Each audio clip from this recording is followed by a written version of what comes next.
সর্বপ্রথমে মহান ঈশ্বরকে ধন্যবাদ দিই এবং সকলকে আরেকটিবার প্রভু যীশু খ্রিস্টের নামেতে শুভেচ্ছা জানাই। সকলকে জয় যীশু। আসুন আজকে যে আমাদের আলোচ্য বিষয় তা হলো পবিত্র জাতি। সে বিষয় নিয়ে আজকে আমরা আলোচনা করব।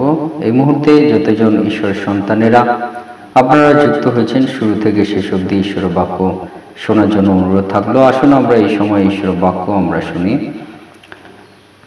প্রথম পিতর 2:9 কিন্তু তোমরা মনোনীত বংশ, রাজকীয় যাজকবর্গ, পবিত্র জাতি, ঈশ্বরের নিজস্ব প্রজাবৃন্দ, যেন তাহারই গুণকীর্তন করো, যিনি তোমাদিগকে অন্ধকার হইতে আপনার আশ্চর্য জ্যোতির মধ্যে আহ্বান করিয়াছেন। ঈশ্বর তার বাক্যে আমাদের প্রত্যেককে আশীর্বাদ যুক্ত করুন। আমেন। হে আমাদের স্বর্গের পিতা, আমাদের আশ্চর্য জ্যোতি, তোমার মহানামের ধন্যবাদ, প্রশংসা এবং গৌরব দিই। প্রভু, আজকে আবার একটি সুন্দর দিন, সুন্দর সময় দিয়েছো, তোমাকে ধন্যবাদ দিই। আর এই সময় তোমার চরণ তলে আমাদের জীবনকে পিতা সমর্পিত করি। প্রভুকে প্রার্থনা করি এই সময় প্রভু তোমার যে বাক্য শোনার সুযোগ করে দিয়েছ, এই বাক্যের মধ্য দিয়ে তুমি আমাদের জীবনে কথা বলো, তোমার পবিত্র আত্মা পরিচালনার মধ্য দিয়ে সঙ্গে সঙ্গে থাকো। এই প্রার্থনা প্রভু যীশু নামে চাই, আমেন। জয় যীশু, জয় যীশু। আজকে আমরা দেখি আমাদের পিতা ঈশ্বর তিনি আমাদেরকে বলেন যে কিন্তু তোমরা মনোনীত বংশ, রাজকীয় যাজকবর্গ, অর্থাৎ পিতা ঈশ্বর তিনি আমাদেরকে বলেন আমরা মনোনীত বংশ, অর্থাৎ ঈশ্বর তিনি আমাদেরকে চুজ করেছেন, সিলেক্ট করেছেন, এবং রাজকীয় যাজকবর্গ অর্থাৎ পিতা ঈশ্বর যেমন তিনি আমাদেরকে বলেন যে যাজকবর্গ, এই যাজকবর্গ বলতে তারা ঈশ্বরের গুণকীর্তন করে এবং বিশেষ করে ঈশ্বরের সমস্ত কার্যে মহিমার্থে, ঈশ্বরের গৌরবার্থে তারা বিভিন্ন কার্য করে থাকে। সেইটিভাবে ঈশ্বর তিনি আমাদের প্রত্যেককে সেই রাজকীয় যাজকবর্গ হিসেবে তিনি আমাদেরকে বলেন এবং বলেন পবিত্র জাতি।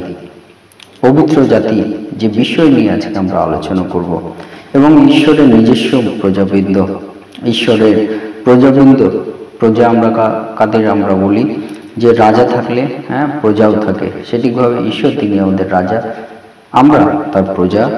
এই জন্য যেন তাহারই আমরা গুণকীর্তন আমরা করি। যেমন রাজা তার গুণকীর্তন প্রজারা করে, সেটিভাবে ঈশ্বরের গুণকীর্তন যেন আমরা করি। বলছে যিনি তোমাদেরকে অন্ধকার হইতে আপনার আশ্চর্য জ্যোতির মধ্যে আহ্বান করিয়াছেন, অর্থাৎ আমরা পিতা ঈশ্বর আমাদেরকে বলছেন আমরা অন্ধকার জীবনে আমরা ছিলাম, অন্ধকার জগতে আমরা ছিলাম, অন্ধকার পথে আমরা ছিলাম, এবং সেখান থেকে পিতা ঈশ্বর তিনি তার আশ্চর্য জ্যোতিতে আমাদেরকে আহ্বান করেছেন, ডেকেছেন। সেই পিতা ঈশ্বরের বাক্যের মধ্য দিয়ে আমাদেরকে এই বিষয়গুলো বলেন। কিন্তু আজকে আমাদের আলোচ্য বিষয় হলো যে ঈশ্বর তিনি আমাদেরকে বলেন তোমরা পবিত্র জাতি। এই শব্দটা নিয়েই আজকে আপনাদেরকে উৎসাহিত করতে চাই যে এই পবিত্র জাতি পিতা ঈশ্বর তিনি আমাদেরকে বলেছেন। তিনি আমাদেরকে বিশেষ করে অন্য কিছুই তিনি বলেননি, কিন্তু জাতি হিসাবে পিতা ঈশ্বর তিনি আমাদেরকে বলেন তোমরা পবিত্র জাতি। এই পবিত্র জাতি বলতে পিতা ঈশ্বর তিনি আমাদেরকে কি বলতে চান? পবিত্র জাতি বলতে প্রথম বলতে চান যে পবিত্র জাতি বলতে পরিশুদ্ধ, যারা পরিশুদ্ধ, স্যাংটিফাইড আমরা বলতে পারি, সেই পরিশুদ্ধ যারা, তাদেরকে পবিত্র জাতি বলা হয়। যেমন আমরা দেখি প্রথম পিতর তার 1:15 এবং 16 পদ, কিন্তু যিনি তোমাদিগকে আহ্বান করিয়াছেন সেই পবিত্রতমের ন্যায় আপনারাও সমস্ত আচার ব্যবহারে পবিত্র হও, কেননা লেখা আছে তোমরা পবিত্র হইবে কারণ আমি পবিত্র। আমেন।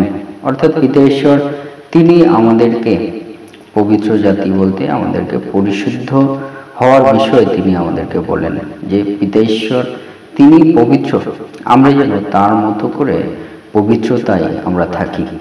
পিতা ঈশ্বর তিনি পবিত্র, আর তার মতো করে পবিত্রতায় আমাদেরকে থাকতে হলে কি করতে হবে? তাহলে আমরা যেন পিতা ঈশ্বরকে আমাদের হৃদয়ে আমরা রাখি, আমাদের মনে আমরা যেন আমাদের সদপ্রভু ঈশ্বরকে আমরা রাখি, আমাদের চিন্তায় যেন আমাদের পরমেশ্বর পিতা ঈশ্বরকে আমরা রাখি।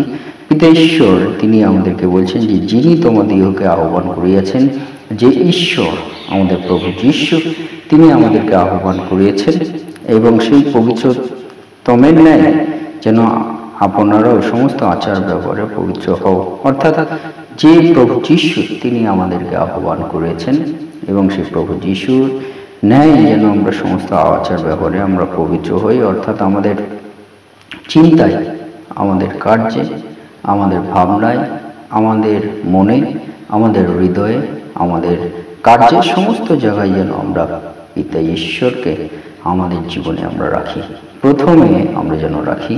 এবং সেই মধ্য দিয়ে কিন্তু আমরা ঈশ্বরকে যখন আমরা রাখবো, পিতা ঈশ্বর তিনি আমাদেরকে পবিত্রতায় তিনি আমাদেরকে রাখবেন, পবিত্র তাই তিনি আমাদেরকে তৈরি করবেন। পিতা ঈশ্বর তিনি আমাদেরকে বলেন, তাই পবিত্র জাতি বলতে আমরা যেন সেই পিতা ঈশ্বরের সঙ্গে আমরা সম্পর্কযুক্ত আমরা হই। পিতা ঈশ্বরকে আমরা যেন সমস্ত চিন্তা ভাবনার মধ্য দিয়ে, সমস্ত কার্যের মধ্য দিয়ে আমরা যেন পিতা ঈশ্বরকে আমরা ডাকি। পিতা ঈশ্বর তিনি আমাদেরকে বলেন। পবিত্র বলতে 2 নম্বর আপনাদেরকে বলতে চাই, সে পবিত্র বলতে কি, যে পবিত্র বলতে স্বর্গীয়। স্বর্গীয় যেমন ফিলিপিও তার 3 অধ্যায় 20 এবং 21 পদে বলে, কারণ আমরা সর্বোপরির প্রজা, আর তথা হইতে আমরা ত্রাণকর্তার প্রভু যীশু খ্রিস্টের আগমন প্রতীক্ষা করিতেছি।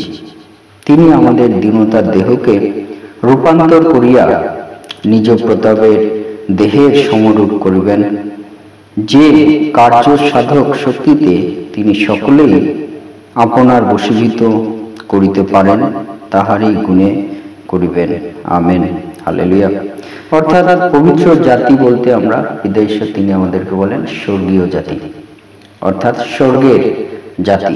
পিতা ঈশ্বর তিনি আমাদেরকে বলেন, যারা আমরা প্রভু যীশুকে আমরা বিশ্বাস করি, সেই প্রভু যীশুকে যারা আমরা বিশ্বাস করি, তাদেরকে পিতা ঈশ্বর তিনি আমাদেরকে বলেন যে তোমরা পবিত্র জাতি বলতে স্বর্গীয় তোমরা জাতি, কারণ আমরা সর্বোপরির প্রজা। আমরা যারা প্রভু যীশুকে বিশ্বাস করছি, ঈশ্বর তিনি বলছেন আমরা সর্বোপরির প্রজা, এবং সেই তথা হইতে, সেই স্বর্গ হইতে আমাদের ত্রাণকর্তা প্রভু যীশু খ্রিস্টের যেন আমরা আগমন আমরা প্রতীক্ষা আমরা করি, আমরা যেন অপেক্ষা করি। তিনি আমাদের এই দীনতার দেহকে রূপান্তর তিনি করবেন এবং প্রতাপের দেহের সমরূপ করবেন, অর্থাৎ স্বর্গীয় সেই প্রতাপে তিনি আমাদেরকে রাখবেন। এবং বলছে যে কার্যসাধক শক্তিতে তিনি সকলেই আপনার বশীভূত করিতে পারেন, তাহারই গুণে করিবেন। হালেলুয়া। অর্থাৎ পিতা ঈশ্বর তিনি আমাদেরকে এই বাক্যের মধ্য দিয়ে যে বিষয়টি বলতে চান, যে পবিত্র জাতি বলতে আমরা কিন্তু স্বর্গীয় জাতি, আর সেই স্বর্গীয় জাতি আমাদেরকে পিতা ঈশ্বর তিনি আমাদের এই দীনতার দেহকে তিনি আমাদেরকে রূপান্তর করবেন, স্বর্গীয় দেহে আমাদেরকে রূপান্তরিত করবেন। পিতা ঈশ্বর তিনি আমাদের বলেন। 3 নম্বর, এই পবিত্র জাতি বলতে পিতা ঈশ্বর তিনি আমাদেরকে কি বলেন? পিতা ঈশ্বর পবিত্র জাতি বলতে আমাদেরকে বলেন আমরা আশীর্বাদ প্রাপ্ত জাতি। আশীর্বাদ প্রাপ্ত জাতি, এই আশীর্বাদ প্রাপ্ত জাতি যখন আমরা চিন্তা করি, তখন আমরা ভাবি যে এই আশীর্বাদ প্রাপ্ত বলতে পিতা ঈশ্বর তিনি আমাদেরকে কি বলেন। সেখানে বলছে আদি পুস্তক 12 অধ্যায় 2 পদ এবং 3 পদ, আমি তোমা হইতে এক মহাজাতি উৎপন্ন করিব এবং তোমাকে আশীর্বাদ করিয়া তোমার নাম মহৎ করিব, তাহাতে তুমি আশীর্বাদের আকর হইবে। যাহারা তোমাকে আশীর্বাদ করিবে তাহাদিওকে আমি আশীর্বাদ করিব, যে কেহ তোমাকে অভিশাপ দিবে তাহাদিওকে আমি অভিশাপ দিব, এবং তোমাতে ভূমণ্ডলের যাবতীয় গোষ্ঠী আশীর্বাদ প্রাপ্ত হইবে। আমেন। অর্থাৎ পিতা ঈশ্বর তিনি আমাদেরকে আশীর্বাদ প্রাপ্ত জাতি তিনি আমাদেরকে বলেন। পবিত্র জাতি বলতে পিতা ঈশ্বর তিনি আমাদেরকে আশীর্বাদ প্রাপ্ত জাতি তিনি আমাদেরকে বলেন, যে আমাদের মধ্যে হইতে এক মহাজাতি পিতা ঈশ্বর তিনি উৎপন্ন করবেন। অর্থাৎ প্রভু যীশুকে যারা বিশ্বাস করেন, সেই প্রভু যীশুকে বিশ্বাস যারা করেন, সেইটাই একটা মহাজাতি পিতা ঈশ্বর তিনি তৈরি করবেন। এবং তা বলছে যে তোমাদেরকে আমি আশীর্বাদ করব, তোমার নাম মহৎ করব এবং তুমি আশীর্বাদের আকর হইবে। হালেলুয়া। অর্থাৎ পিতা ঈশ্বর আমাদেরকে যে বিষয়ে আমাদেরকে বলতে চান, এই পবিত্র জাতি বলতে আশীর্বাদ প্রাপ্ত জাতি পিতা ঈশ্বর তিনি আমাদেরকে বলেন। হালেলুয়া। এবং শেষে বলতে চাই, এই পবিত্র জাতি বলতে পিতা ঈশ্বর তিনি কি বলতে চান? এই পবিত্র জাতি বলতে পিতা ঈশ্বর তিনি আমাদেরকে বলতে চান যে আমরা উৎসর্গকৃত জাতি, আমরা যেন উৎসর্গকৃত জীবন আমরা রাখি। এই পবিত্র জাতি বলতে পিতা ঈশ্বর তিনি আমাদেরকে বলেন যে তোমরা উৎসর্গকৃত জাতি। এই উৎসর্গকৃত জাতি বলতে পিতা ঈশ্বর তিনি আমাদেরকে কি বলতে চান? যদি আমরা দেখি মথিতে 6:24 এবং 33 পদ, সেখানে লেখা আছে, কেহই দুই কর্তার দাসত্ব করিতে পারে না, কেননা সে হয়তো একজনকে দেশ করিবে আর একজনকে প্রেম করিবে, নয়তো একজনের প্রতি অনুরক্ত হইবে আর একজনকে তুচ্ছ করিবে। তোমরা ঈশ্বর এবং ধন উভয়ের দাসত্ব করিতে পারো না। কিন্তু তোমরা প্রথমে তাহার রাজ্য ও তাহার ধার্মিকতার বিষয়ে চেষ্টা করো, তাহা হইলে ওই সকল দ্রব্য তোমাদিগকে দেওয়া হইবে। ঈশ্বর বাক্যে আমাদের প্রত্যেকে আশীর্বাদ যুক্ত করুন। আমেন। হালেলুয়া। অর্থাৎ পিতা ঈশ্বর তিনি আমাদেরকে বলছেন যে আমরা কেহই দুই কর্তার দাসত্ব করিতে পারি না। অর্থাৎ আমাদের পিতা ঈশ্বর তিনি বলেন আমাদের এই পবিত্র জাতি বলতে আমাদেরকে উৎসর্গকৃত হতে হবে। আমাদের পিতা ঈশ্বর তিনি এক, আমাদের প্রভু যীশু, সেই পিতা ঈশ্বরে আমরা যেন বিশ্বাস আমরা রাখি এবং সেই পিতা ঈশ্বরের রাজ্য এবং ধার্মিকতার বিষয় যেন আমরা চেষ্টা করি। পিতা ঈশ্বর তিনি আমাদেরকে বলেন, অর্থাৎ পিতা ঈশ্বর তিনি আমাদেরকে বলছেন পবিত্র জাতি বলতে আমরা উৎসর্গকৃত জাতি। অর্থাৎ আমাদের পিতা ঈশ্বর তার কাছে আমাদের জীবন যেন সমর্পিত জীবন হয়, উৎসর্গকৃত জীবন হয়। পিতা ঈশ্বরের বিষয় নিয়ে যেন আমাদের চিন্তাশীল জীবন আমাদের হয়। পিতা ঈশ্বর তিনি আরেকটিবার আমাদেরকে বলেন। হালেলুয়া।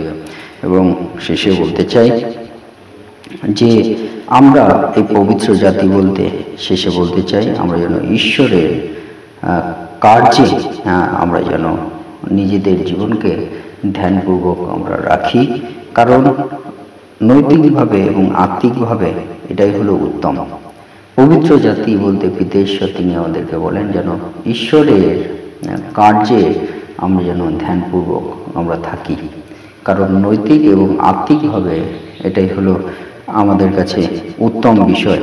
মথিতে 4:4 বলে, কিন্তু তিনি উত্তর করিয়া বলিলেন, লেখা আছে মনুষ্য কেবল রুটিতে বাঁচিবে না, কিন্তু ঈশ্বরের মুখ হইতে যে প্রত্যেক বাক্য নির্গত হয় তাহাতেই বাঁচিবে। আমেন। অর্থাৎ পবিত্র জাতি বলতে আমাদেরকে মনে রাখতে হবে শুধু জাগতিক খাবার নয়, কিন্তু আমাদেরকে আত্মিক খাবারের প্রয়োজনও আছে। আর সেই আত্মিক খাবার হলো ঈশ্বরের মুখ হইতে নির্গত প্রত্যেক বাক্য।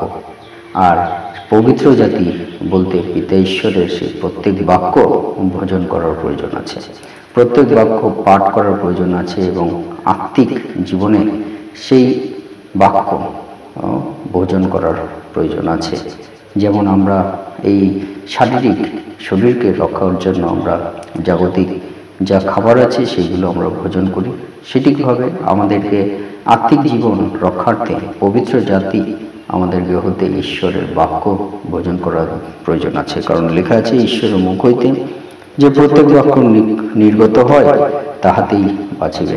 অর্থাৎ ঈশ্বরের বাক্য দ্বারাই কিন্তু আমরা এই পবিত্র জাতি, যারা আমরা ঈশ্বরের পবিত্র জাতি আমরা হতে চাই, আমাদেরকে এই ঈশ্বরের প্রত্যেক বাক্য আমাদের ভোজন করার প্রয়োজন আছে, তাহাতেই আমরা বাঁচিব, ঈশ্বর আমাদেরকে বলেন। তাই আজকে আপনাদেরকে উৎসাহিত করতে চাই, আসুন আমরা আমাদের পিতা ঈশ্বর তিনি আমাদেরকে বলেন তোমরা পবিত্র জাতি, সে পিতা ঈশ্বরকে আমরা আরো বেশি করে আমরা বিশ্বাস করি এবং তার চরণতলে আমাদের জীবনকে রাখি, তার কাছে আমাদের জীবনকে উৎসর্গকৃত করি। ঈশ্বর তার বাক্যে আমাদের প্রত্যেককে আশীর্বাদ যুক্ত করুন। আমেন। জয় যিশু, জয় যিশু।